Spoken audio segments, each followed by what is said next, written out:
Bapak Ibu sekalian, saat perintah puasa itu diturunkan, hal pertama yang disampaikan oleh Nabi Shallallahu Alaihi Wasallam kepada para sahabat beliau pada masa itu dan berkelanjutan sampai kepada kita saat ini adalah menerangkan diantaranya tentang keutamaan Ramadan.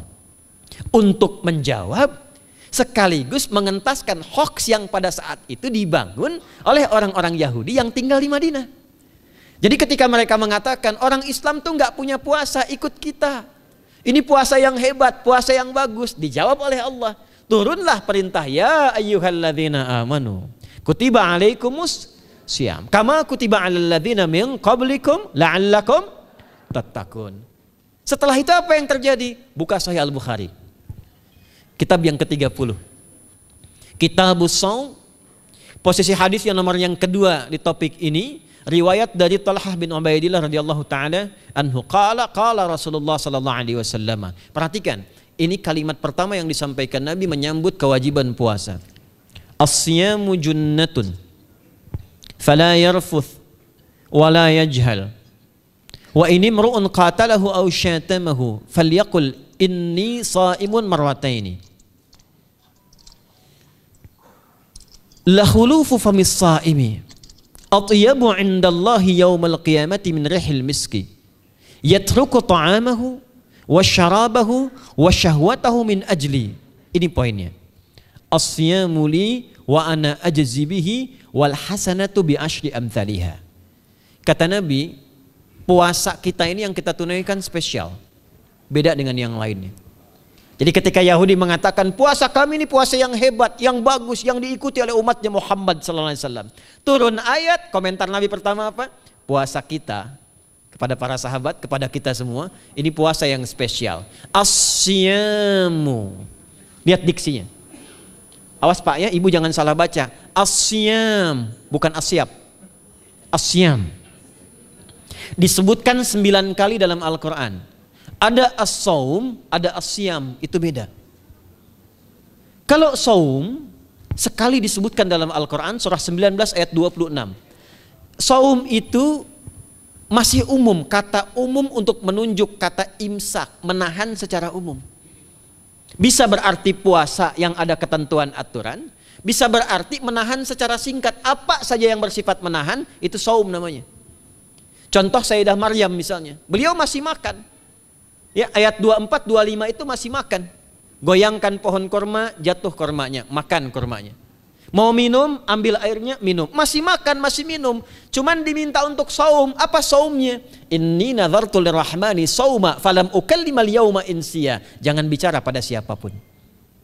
Kamu dituduh, kamu berzina, jangan jawab, biarkan bayinya yang bicara, dan itu mukjizat pertama untuk Isa alaihi salam. Itu nanti dimulai di ayat 31 sampai 33 di surah Maryam surah 19. Tapi beliau diperintahkan saum. Saumnya apa? Jangan bicara. Jadi kalau bapak masih makan, masih minum, cuman nggak mau bicara dulu sama ibu, itu saum. Mau kemana Bi? Kok nggak jawab? Kenapa nggak bicara? Sedang saum. Saum apa? Nggak mau bicara sama mama. Itu bicara. Contoh. Itu saum. Kalau siam 9 kali disebutkan dalam Al-Quran, itu khusus, spesifik. Ada aturannya, ada ketentuannya, nggak boleh sembarangan, nggak bisa kemudian seenak kita melakukannya. Ada ketentuan yang dibuatnya dan itu harus diikuti. Begitu diikuti, maka keagungan dan keistimewaan ibadah itu akan dilekatkan pada pelakunya. Dan menariknya, perintah puasa itu ketika turun ayatnya Al-Baqarah 183, kalimatnya bukan menggunakan saum tapi siyam. Ya ayyuhalladzina amanu kutiba alaikumus. Nah kata Nabi, asyamu junnatun. Kalau benar puasa kita ini kita tunaikan yang Ramadan ini, maka dia akan melahirkan satu yang tidak ditemukan pada ibadah lain, yaitu junnah. Ada jinnah, ada jannah, ada junnah. Itu beda. Tapi semua katanya itu hurufnya sama, cuma harokatnya beda. Coba lihat ya. Ada junnah, jinnah, dan jannah. Jannah artinya apa? Surga. Jinnah artinya apa? Jin. Jamak dari kata jin. Minal jinnati wan nas. Baik ya. Ada junnah.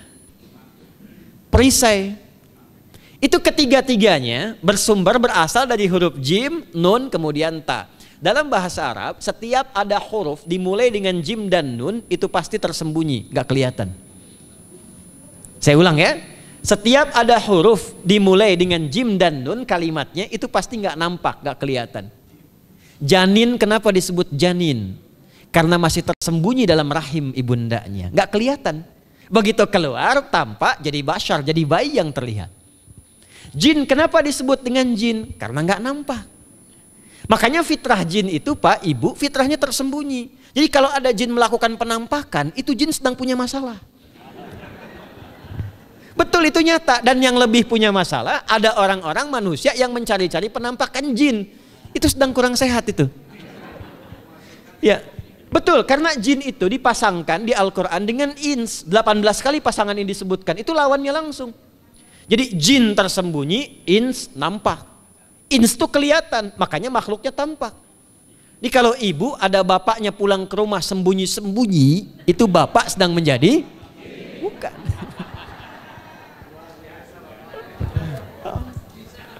Kalau ibu sembunyi-sembunyi nyari dompet bapak, ibu sedang menjadi? Jin. Itu langsung pasangannya 3 itu. Ins itu seakar dari kata anisa, halus, lembut. Jin kasar, makanya disebut jin. Karena itu jarang ada orang kemasukan jin jadi lembut, tidak ada. Permisi mau ikut kajian sedang kemasukan jin, tidak. Kalau kata-katanya tidak meracau, tindakannya pasti kacau.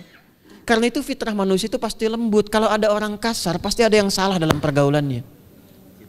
Balik. Itu jin. Jannah, kenapa disebut jannah?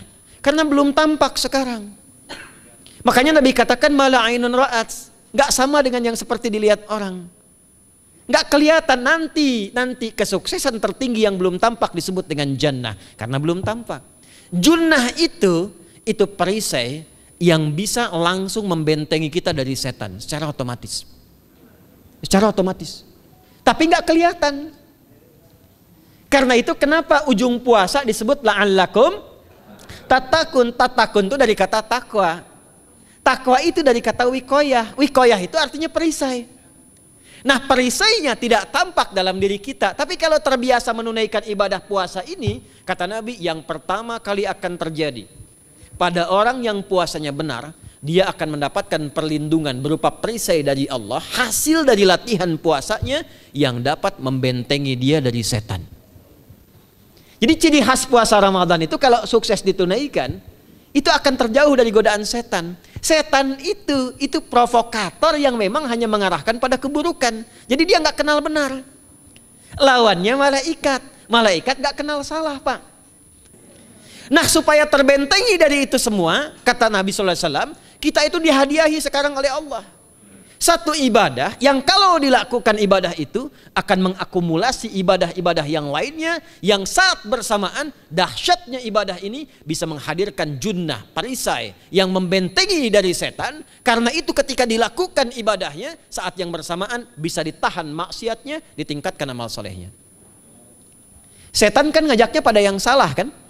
Malaikat ngajak pada yang soleh. Ramadan itu keutamaannya kalau sudah tiba Ramadan, itu selalu kita terdorong pada yang saleh dan tertahan untuk yang salah. Itu hebatnya puasa Ramadan. Kalau nggak percaya silahkan Pak Ibu sekalian.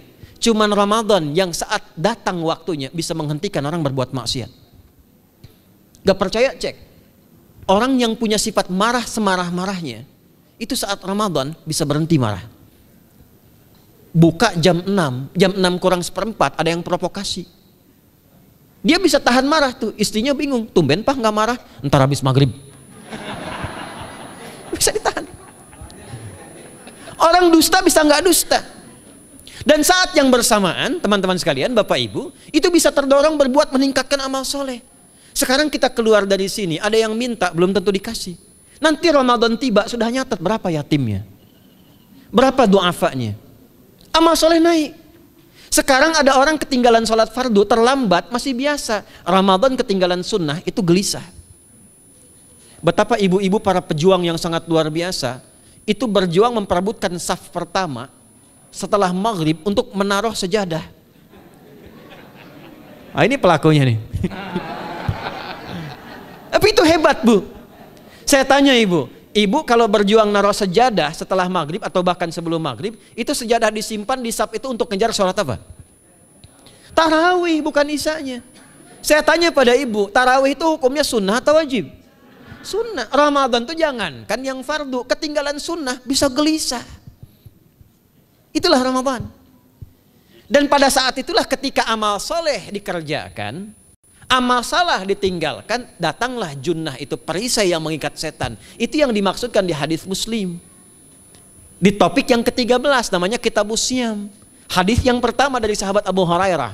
An Abi Hurairah radhiyallahu ta'ala anhu, anin Nabi sallallahu alaihi wasallam qala, "Idza jaa Ramadhanu." Redaksi yang pertama. Redaksi yang kedua yang bintang 3 di bawahnya. "Idza kana Ramadhanu." Redaksi ketiga yang bintang 4 di bawahnya. "Idza dakhala Ramadhanu."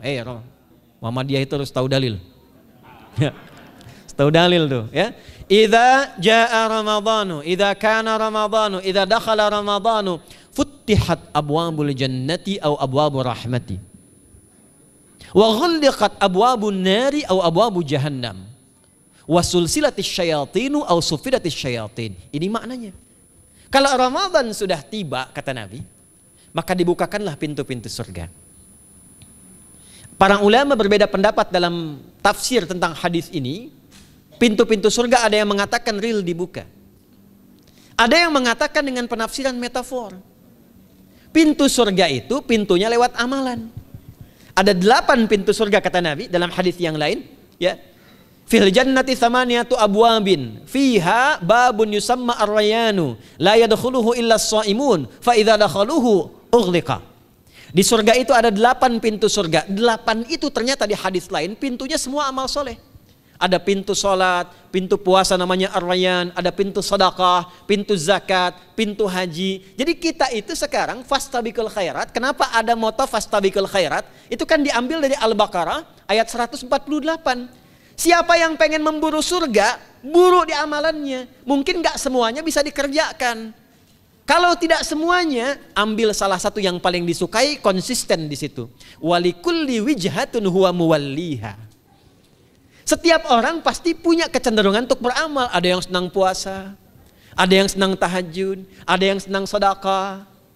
Fastabiqul khairat, silahkan berburu, berlomba untuk mengerjakan apa yang disenangi itu. Itulah pintu surganya. Nah, saat Ramadan, semua pintu surga itu dibuka, Pak. Makanya kita senang kerjakan, sholatnya meningkat, sedekah meningkat, ngaji Quran meningkat. Saat yang bersamaan pintu neraka ditutup. Ada berapa pintu neraka? Ada berapa? Kalau pintu surga berapa tadi? 8. Hadisnya jelas, sahih dalilnya. Pintu neraka berapa? Bukan. Pilih. 6 atau 8? Yang 6 angkat tangan. Bukan 6, bukan 8, 7. Dalilnya apa? Dalilnya Quran surah Al-Hijr, surah ke-15. Ayat ke-44.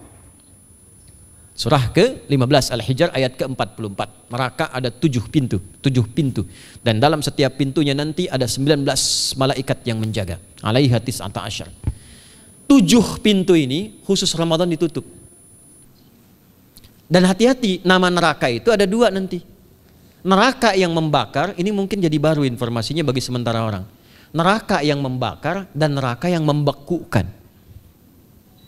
Jadi ada 2 sifat. Saya ulang ya, neraka yang membakar dan neraka yang membekukan. Yang membakar disebut dengan Jahannam, yang membekukan disebut dengan Zamharir namanya. Zamharir. Jadi kalau ada orang masuk neraka, itu cuma 2 pilihannya, dibekukan atau dibakar. Jelas ya? Makanya kita dikasih pendahuluan, ada musim panas, musim dingin. Supaya merasakan, nih orang musim dingin nih pakai lapisan-lapisan baju. Musim panas cari pendingin. Kamu sekarang cari pendingin, kata Allah, di neraka nggak ada AC. Kamu sekarang pakai berlapis-lapis, di neraka beku. Jahannam itu nama apinya. Jadi nar yang membakar itu nama apinya Jahannam. Jahannam itu nama apinya. Untuk membedakan dengan api yang ada di dunia dan api yang bahan bakarnya jin dan setan saat diciptakan. Setan itu dicipta dari api. Ya, setan kan asalnya dari iblis. iblis dari jin. Setan Al-Baqarah ayat 36. Dari iblis Al-Baqarah 34. Iblis dari jin, Quran surah Al-Kahf ayat 50. Kana minal jinni fafasaqa an amri rabbi. Jin dari api yang menyambar-nyambar, Quran surah 15 ayat 27. Wal janna khalaqnahu min naris samum. Karena narnya narus samum, maka apinya mesti beda. Karena itulah nanti nerakanya yang membakar disebut dengan jahannam. Pintunya 7, namanya banyak. Ada sa'ir, ada lava, ada neraka hutamah. 7 pintu, besarnya disebut dengan jahannam. Khusus Ramadan tutup. Ramadan tutup. Wasulsilati syayatin.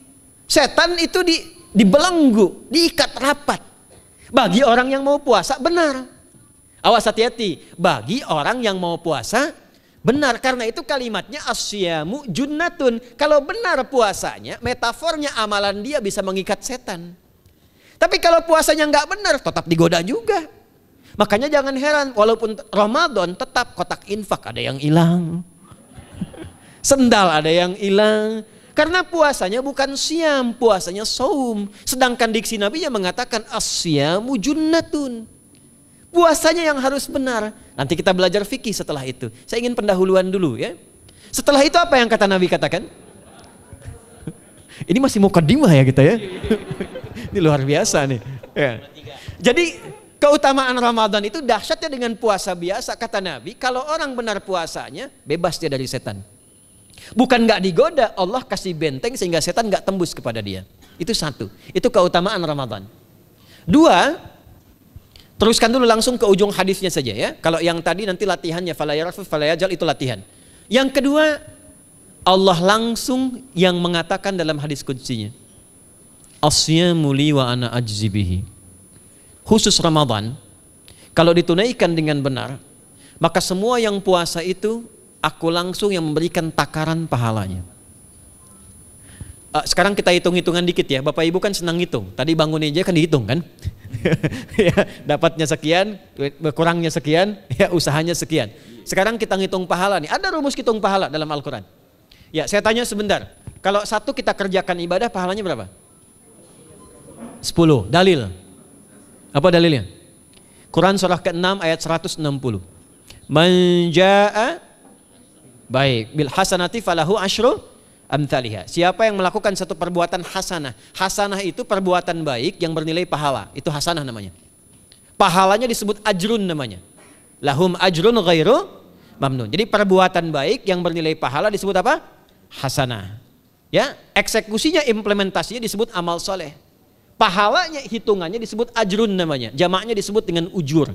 Di setiap poinnya disebut dengan ajrun namanya.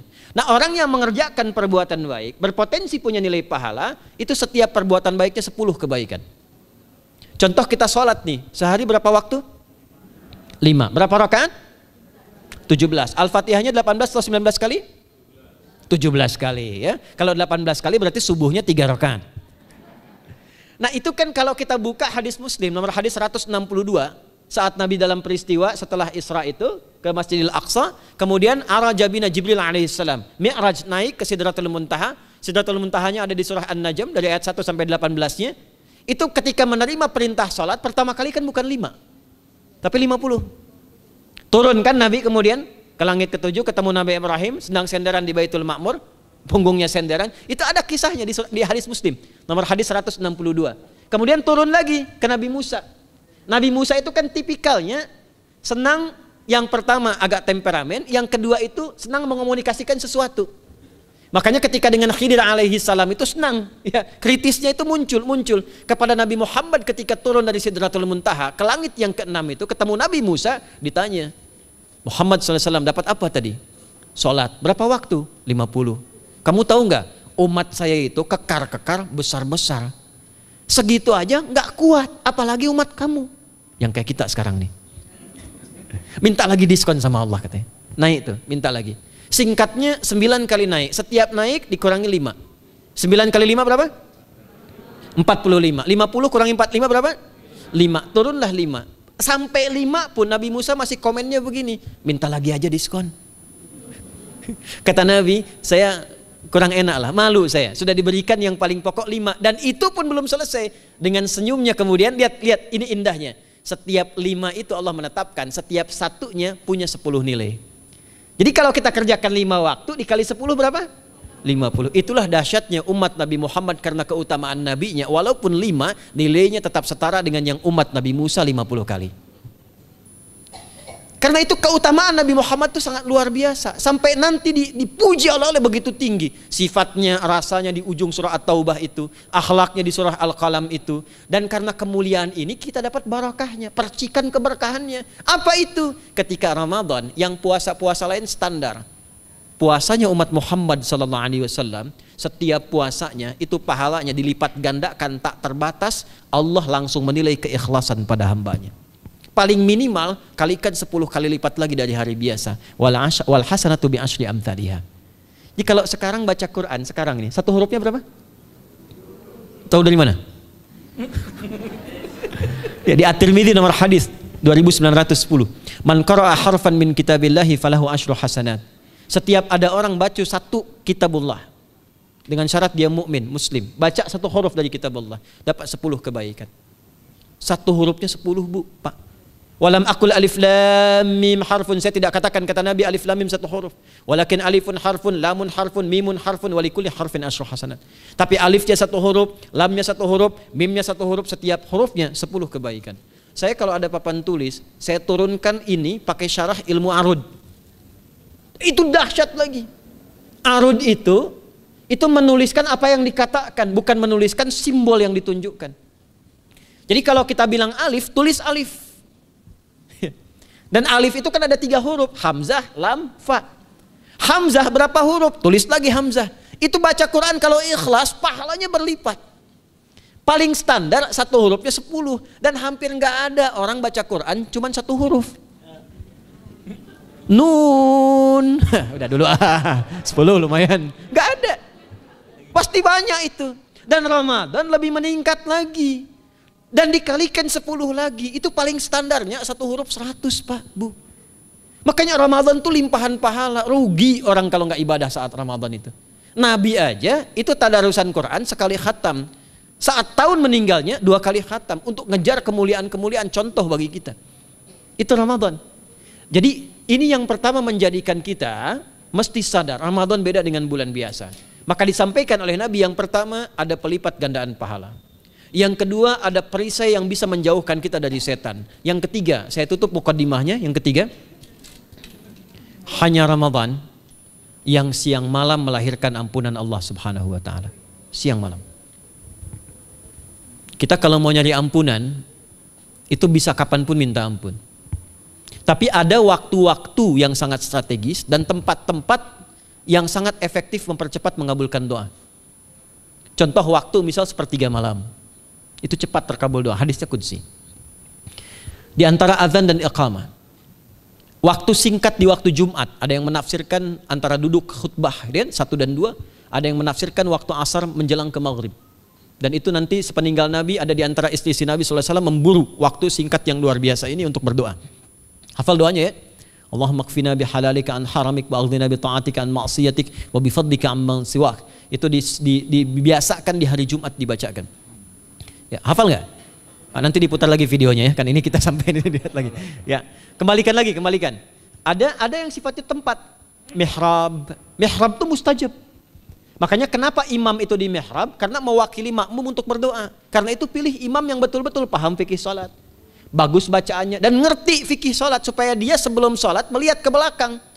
Itu bukan cuma merapatkan barisan, tidak, untuk melihat siapa yang salat. Apakah tahan berdiri lama kalau dibacakan bacaan panjang? Atau ada yang buru-buru? Lalu bacaannya apa yang sesuai untuk makmumnya? Itu fikihnya. Karena itu tempatnya di mihrab, dan mihrab itu viral, tempat yang cepat mengabulkan doa.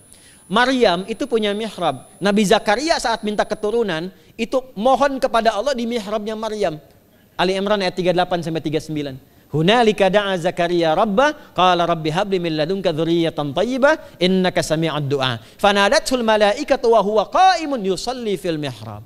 Cepat terkabul doa. Masjid cepat terkabul doa.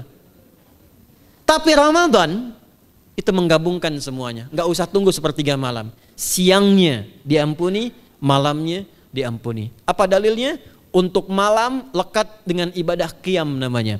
Man qama ramadhana imanan wahtisaban ghufira lahu ma taqaddama min. Siapa yang mampu menghidupkan Ramadan di malam harinya. Dan jangan salah Bapak Ibu sekalian, awas jangan salah ya. Ramadan itu satu paket ibadahnya. Bukan cuma puasa. Ramadan satu paket, ada paket siang, ada paket malam. Dan gak ada paket hemat. Full. Ada siang, ada malam. Dan itu semua sama, cuma beda satu huruf. Hadisnya sama, ibadahnya juga diksinya sama, cuma beda sehuruf. Malamnya qiyam, siangnya siam. Awas ya, malamnya apa? Qiyam, siangnya apa? Siam. Cuman beda satu huruf. Dan itu satu paket.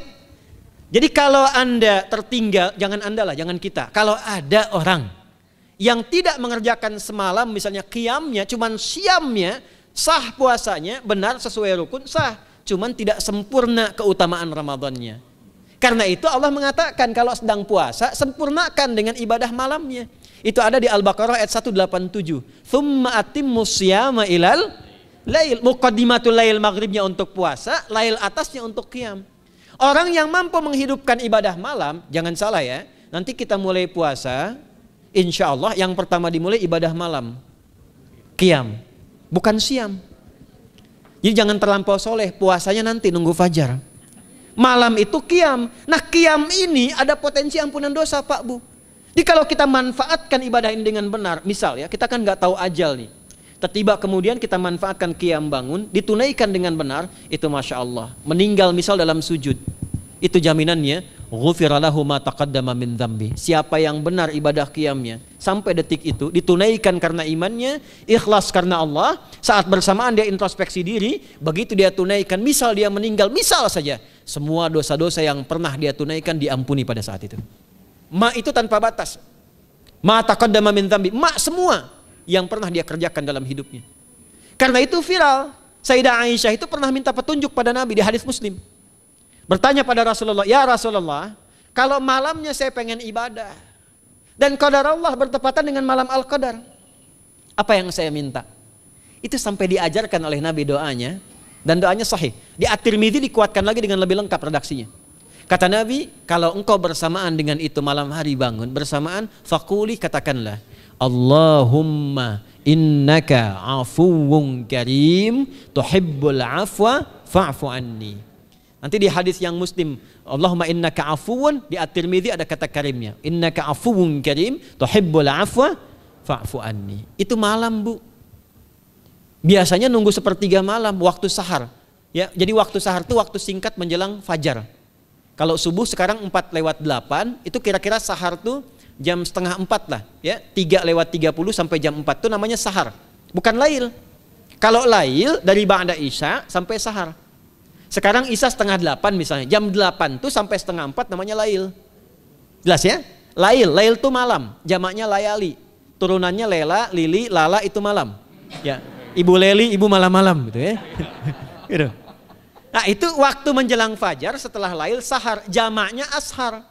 Ashar itu disampaikan di Al-Quran waktu terbaik untuk istighfar. Quran surah 51 ayat 18.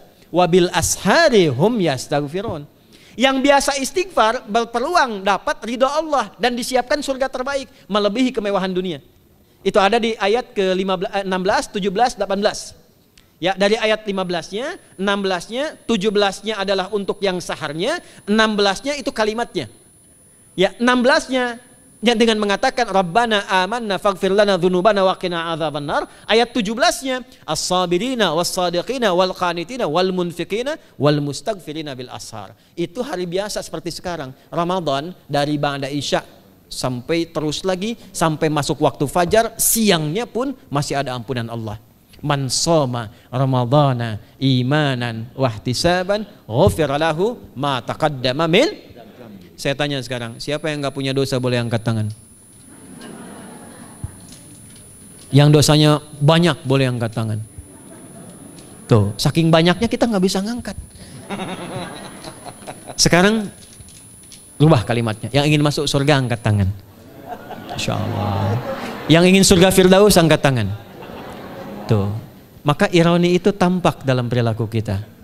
pengen ke surga, tingkatan Firdaus, tapi ngaku dosa banyak. Itu dia. Maka Allah punya sifat Rahman dan Rahim. Rahman untuk dunia, Rahim untuk akhirat. Maka diberikanlah kesempatan Ramadan untuk menggugurkan semua dosa itu. Karena itulah Bapak Ibu sekalian, penting kita menyiapkan, karena nunggu Ramadan itu nggak mudah. Dan nggak semua orang itu akan sampai kepada momen yang dimaksudkan. Karena itulah malaikat Jibril itu langsung komen. Ya, jadi ada dua riwayat nih, Nabi yang berdoa, malaikat yang mengaminkan. Ada malaikat yang berdoa, Nabi yang mengaminkan. Jadi Nabi akan naik memberikan tausiah di mimbarnya. Mimbar Nabi itu ada 3 gundakan. Begitu naik ke gundakan pertama, ada 3 gundakan. Lalu tibalah kemudian beliau bersabda. Ada riwayat Nabi yang berkata, malaikat mengaminkan. Ada riwayat sebaliknya, malaikat yang berkata, Nabi mengaminkan. Raghima'an forajulin. Awas, hati-hati nih. Raghima'an forajulin. Liman adraka Ramadhana falam yughfar lahu. Terhina di hadapan Allah Subhanahu wa taala. Kotor dirinya. Bu'dan, jauh dari rahmat Allah. Liman adraka Ramadhana, siapa yang sudah disampaikan ke bulan Ramadan falam yughfar lahu, tapi tak mampu mendapat ampunan Allah Subhanahu wa taala. Karena itulah saya ingin cepat. Satu, kenapa Ramadan istimewa? Karena ada ampunan Allah yang sangat luar biasa. Kenapa Ramadan istimewa? Karena ada pelipat gandaan pahala. Kenapa Ramadan istimewa? Karena ada peluang untuk menjauhkan dari setan. Dan yang terakhir, Ramadan istimewa karena semua waktu siang dan malam mempercepat terkabulnya doa. Itu yang dijamin di ayat 186 dalam rangkaian ayat Siyam dari ayat 183 sampai 187. Ayat 186-nya khusus untuk mempercepat terkabulnya doa. Wa idza sa'alaka 'ibadi 'anni fa inni qarib ujibu da'watad da'i idza da'an falyastajibu li wal yu'minu bi la'allahum yarshudun. Tafsirnya apa? Hadis Nabi sallallahu alaihi wasallam, "Thalathatun la turaddu da'watuhum al-imamul 'adil was-sha'ima hatta yuftira wa da'watul mazlum." 3 golongan yang doanya sulit sekali ditolak. Yang pertama imam yang adil, yang kedua adalah orang puasa sampai berbuka, dan ketiga doa orang yang terzalimi. Jadi kalau Bapak Ibu pengen cepat dikabulkan doanya secepat kilat, maka jadilah pemimpin yang adil. Kalau belum mampu, latihan puasa. Kalau belum mampu lagi, banyak-banyak terzalimi dan berdoa. Ya.